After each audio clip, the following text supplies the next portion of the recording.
I like that because it did make me think about just this idea, kind of breakthrough I had a few years back. Because I know for a long time I lived my life as if something was wrong with me because I didn't have uh, parents in my life who were, healthy, loving, and all of those Oh, things. uh-huh. And then a few years back, I started realizing, like, hey, dude, we're just primates, and you're not broken because your family didn't follow this social structure. You Yeah. you are still every bit of a complete human being. Just because your family deviates from this, social construct doesn't mean that anything has actually happened to you to make you less capable of engaging the world around you.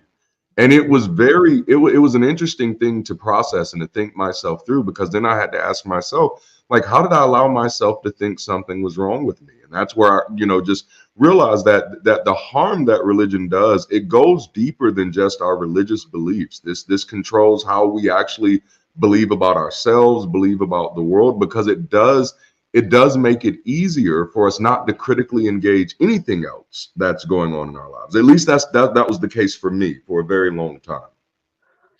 That analysis is spot on. Really, really, it is. I'll guarantee you that. For example, the social family structure of chimpanzees is radically different than ours. The social the social family structure of bonobos is radically different than chimpanzees, but they look alike Yeah. and they're very closely related. Both of them closely related to us. So there's a wide range of potential ways of being sexual as humans, Yeah. and we just seem to have a more flexible sexuality than chimpanzees, and a Yeah. little bit more flexible maybe in some ways than bonobo apes. If you don't know who they are, look them up. Yeah. But it's it's- we are not a monogamous species, and neither are any of our closer relatives. Gorillas are not. Yeah. So it's just stupid for us to have that. And it was only invented fairly recently. This whole notion of monogamy is a fairly recent Wow. phenomena. I I mean, can if you see think that. about, I can see yeah, that though. Yeah. Yeah. if you look It at the looks Hawaii, oh, I'm sorry, go ahead. I was just gonna say, it looks like we have a question in the chat, All and right. that's Ashley the Seeker wants to know, how can I heal my internalized homophobia? And I'm going to let you take a stab at that, because I have to wrestle with that, and being okay with one's, okay, that's the internalized aspect. Okay, that helps me out a little Hmm. bit more. And so just so I'm understanding, and Ashley, feel free to correct me if I'm wrong. You yourself identify as homosexual, and you are dealing with that phobia against yourself. Is that, if that's what I'm understanding? Is that how you're understanding it, Dr. Ray? Let's hear what they say. Okay, okay. Let's see here, and and Ashley, if you can help us out here, so that way we can make sure we're answering your question appropriately and considerately. Uh,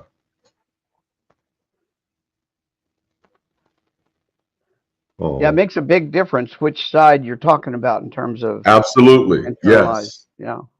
yes, yes, indeed. Uh, Man, looks like we have Benny Hinn in the chat. That's neat. Well, maybe he can heal this cold that I have here, Benny. Oh Actually, man. I'm hoping I'm almost over the damn cold. It's like one of those 3 week colds that just Yes. won't go away. I think every cold I get is about a 3 week old. Oh, I hate them. I don't usually get them for that long. Yeah. Yeah. Yeah. Well, Well, I will. well, Yeah. What do we got? Is we got something? I love how much people in the community actually demonstrate sincere compassion and consideration. Well, like I'd say a lot of the people in this community that I meet, regardless of what label they use, ultimately are humanist in one way or the other, Mhm. and that does kind of put a emphasis on a mindfulness of others, and wanting to be clear. And I think that's just another thing of just wanting to be accurate as well. Being accurate is being considerate. If I am to answer this question, I have to know exactly the Mhm. context of what it comes from. And yeah, that thank you for calling that out though. It is beautiful, and I love that. That's something I did. That's something for years I ran from, because I thought that critical thinking was the sign of the devil. That, as in the sign of anytime I was critically thinking about something or analyzing something, there was this other voice in my head telling me that's the devil. You're questioning God. You're questioning Mhm. things. And so I fought side of myself for so long, because I thought that would lead me to be an evil person. And as you've seen, it actually leads me to be a much more kind person, a much more considerate person. Now, I'm not going to lie and say I'm nice all the time. I can be a jackass, and I can have fun being one too. But for the most part, by far and large, I try to be considerate. Well, I haven't seen a response to our query, I guess. I have not either. I'm gonna go out on a limb here, and because what I'm gonna say will be irrelevant no matter which, no matter what their answer is, I think, or at least to some degree. Yeah. And I think it's a great metaphor for how our brains work. Imagine that you live, in a house with a lawn in the front yard, and you have a mailbox that the mailman has to get to, but he has to cross your yard to get to the mailbox.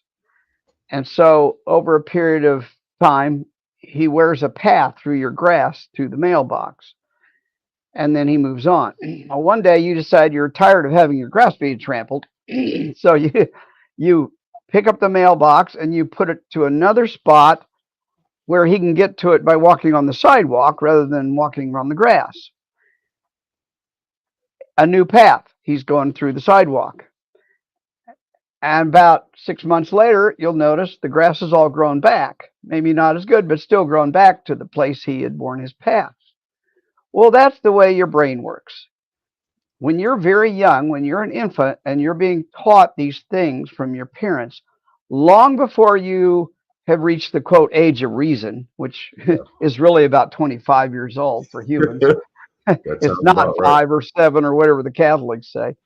You're being forced, your brain is being forced into certain paths. You're being forced into believing that there's a Satan.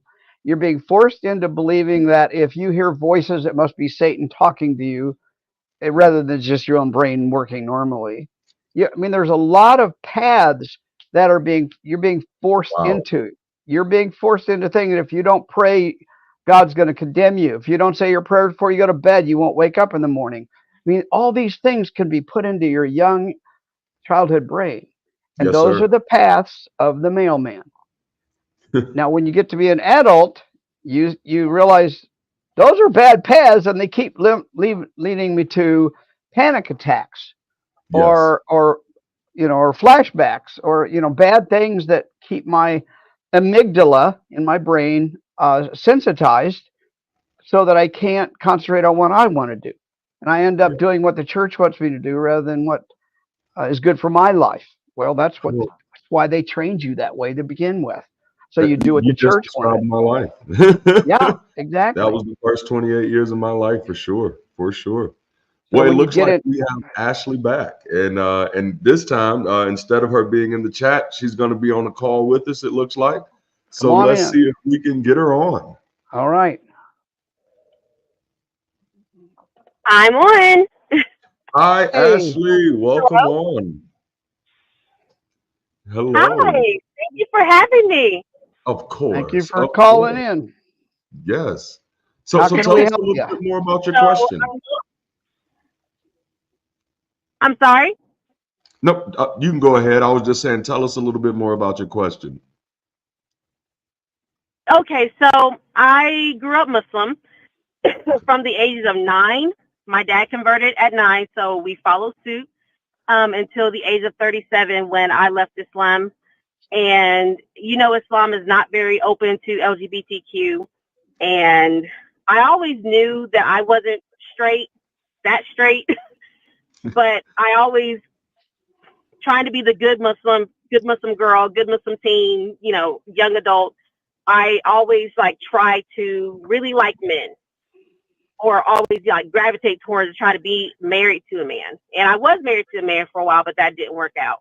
But I always knew that I was attracted to women like at a very young age. I want to say at least 9 that I knew this.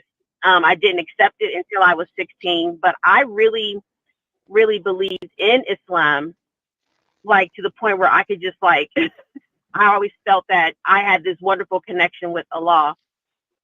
Now that I'm out of religion, it's just the internalized homophobia that I'm dealing with. And, or maybe because I'm scared or maybe, because I'm scared to pursue a relationship with a woman. But how do I go about healing the harm that Islam or religion did to me when it comes to my own sexuality? Because I'm still working on this. I left 2 years ago, and yeah, just going through a lot, a lot that I have to heal from. I'm going to let Dr. Ray take the lead here. I do have some thoughts, but I do like to defer to the qualified. Mm-hmm. Well, go ahead for now. Go ahead, Darante. Okay. Well, my first thing is, one thing that I found to be really healthy is to process those fears, right? So you're at a place where you're, that phobia is, I'm afraid of engaging this relationship. Finish that sentence with yourself. Yeah. I'm afraid of engaging these relationships. For what reason? What consequences do I think are waiting on the other side of this? What do I think is going to happen with this? And then try to categorize those fears into substantiated or unsubstantiated. Do I have evidence that this fear is something that I should actually be concerned of happening to me? Or nah, you know what I'm saying? So is this, and that this is not a perfect solution. It's just something to give it's a way to give your mind a different way to think about the fear. The fear is scary as long as you stand off from it. The further you stand away from it, the scarier it is. The closer you get to it, the more of the illusion falls away. So it's kind of like if you remember when you were a kid, or sometimes we still do it as adults. At nighttime, you may see a tree blowing by the window, and your mind sees a face, right? What's happening there, your mind is creating an image based off of the best data that it has. And it cannot create a better image for you until it gets better data. And that a lot of times, that's the same way our fears work. Your fear is your mind feeding you off of the best information it has. But if you begin to give your mind more information, it can update that image. It can update that image. So instead of you seeing the boogeyman, you see, oh no, those are just trees. Those are just trees. I have nothing to be afraid of. Now, again, I am not the professional here. My specialty is sociology and corporate stuff. But I hope I said something there that kind of gives you something to chew on a little bit. I'm sorry. I understand. This is my first time talking about it. I'm 39 now, so. Yeah.